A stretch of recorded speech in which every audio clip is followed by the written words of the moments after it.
my pastrami recipe. I know a lot of you guys were kind of interested in that, so I'm going to go over how I make it. So the first thing that you're going to need is obviously some deer meat of some sort. Normally your best cuts of meat to use for pastrami are your cuts off your back leg.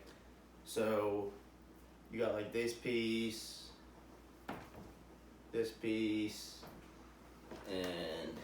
this piece. Like if you divide your back leg into the different sections of meat, you'll normally end up with 3 pieces, and those are the 3 pieces I normally use from each leg. So normally I end up with 6 pieces of meat from one deer. So I got a deer here, probably about 15 pounds of meat. Normally for this recipe, the recipe I'm going to show you, it's a 15-pound recipe, but you can change it to whatever pounds you want. It doesn't really matter.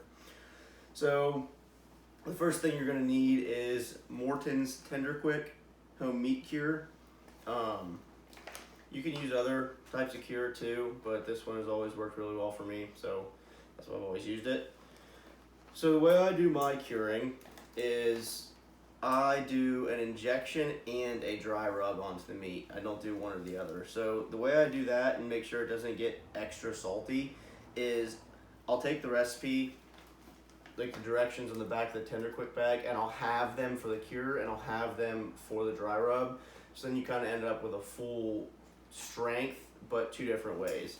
So in the back here, it says for an injection to dissolve 1 cup of Tender Quick in 4 cups of water, but instead I'll dissolve a half a cup of Tender Quick in 4 cups of water to inject, and then I'll also do the dry rub with half of what it says on there. So the first thing I always do is take a half a cup of Tender Quick,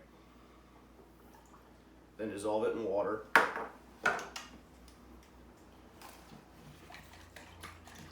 You gotta really kind of stir this really well to make sure that it gets incorporated, especially since you're dissolving it in cool water, not warm water.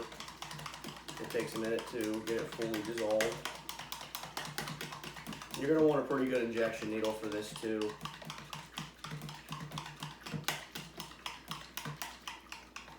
The reason I do the injection and the dry rub is I've just found that when you inject it and put a dry rub on the outside of it during the curing process, it seems to get a much more even, perfect cure.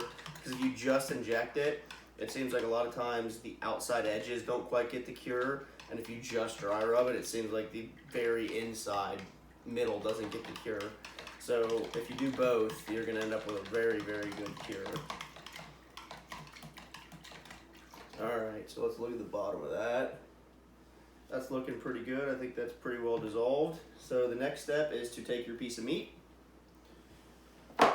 Okay, there's our piece of meat right there.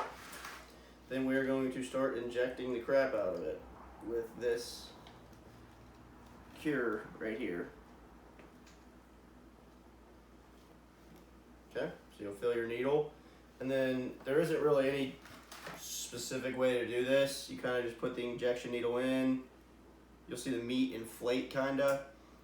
Move it, put some more in, put some more in. Normally I'll really make sure I get them pretty good before I go on to the next piece of meat. Okay, so we'll go to the other side, put it in there, press, put it in there, press, put it in there, press, put it in there, press, and then one more time in that piece of meat. The reason I keep this pan underneath of it, because any cure that leaks out, if you don't have enough to do all your meat, when it leaks out you can reuse it. So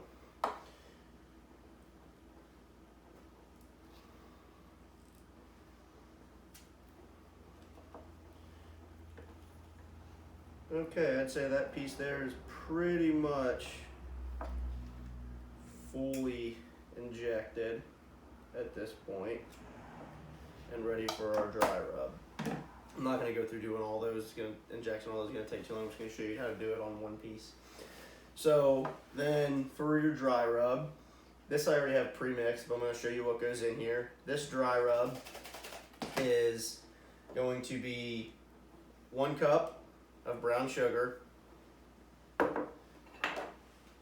2 tablespoons of garlic salt, 1 tablespoon of black pepper, and then you will half the recipe on this too for a dry rub. So in the back of this it says to use 1 tablespoon per pound of meat, so I got 15 pounds of meat.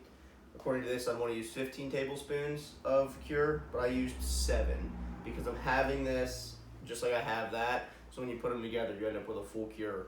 So that's also 7 tablespoons of cure in there as well. So then you'll take this rub, take your piece of meat. One thing I do like to do sometimes is dry this off first. I'm going to grab a rag real quick.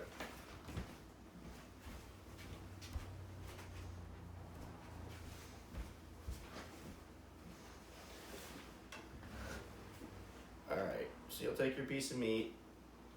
You don't have to dry it off, I just like to because it kind of makes the cure dry rub stick a little better.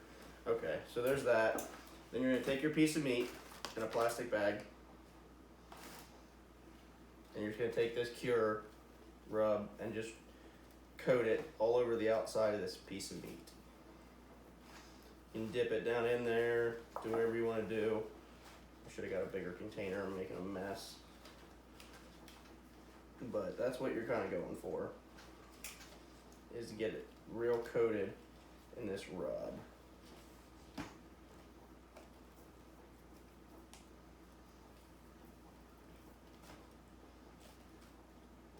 Okay, so you can see that's pretty well coated in the dry rub. So after that gets coated in dry rub, you're going to put the piece of meat in a plastic bag, just like that. Okay, I'm not going to shut it yet because I have more to do, but once you put it in the plastic bag, you're going to take it and put it in the fridge and let it sit there for about 4 days.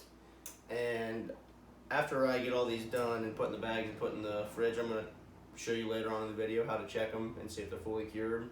But 4 days is kind of a pretty good time to expect how long for it to cure.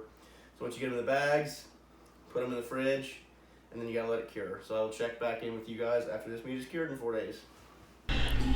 Alright, well we just got this back out of the fridge. It's been curing for 3 days now.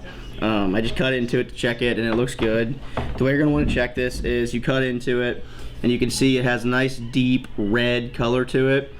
And then it also is more firm than it was when it went into the fridge. So that's a good way to check and see if it's fully cured. So once you can see that it's cured, you're gonna wanna take and test the salt content. So you'll take a little slice of the meat and just cook it in a skillet real quick and taste it and taste how salty it is. Some people like it really salty, some don't. If it's too salty for your taste, just soak it in water and then check it every 3 or 4 hours and the salt content will go down and you can get it to exactly how you want it. So once you get it perfectly how you want it, just make sure it's all cleaned off, like all the cure is washed off and all the old seasoning is washed off. Then you'll take and mix up your new rub, and your new rub for baking it is going to be a cup of brown sugar, 2 tablespoons of black pepper, and 2 tablespoons of garlic salt. So you'll mix all that in a bowl, rub the meat down really good with it, which I already did, and then you'll take and preheat your oven to 225 and put all your meat in. Then you're going to want to cook it till the internal temperature of the meat is 160. You don't want to go over that because if you go too high it'll start drying out. So just make sure you're checking it periodically or else you have a thermometer plugged into it. And the smaller pieces are obviously going to cook faster than the bigger pieces, so you're going to want to make sure you're checking each piece kind of individually, making sure it gets that right temperature. So once that comes out of the oven here in a little bit, I'll get back on and I'll show you guys what you can do with it when it's done.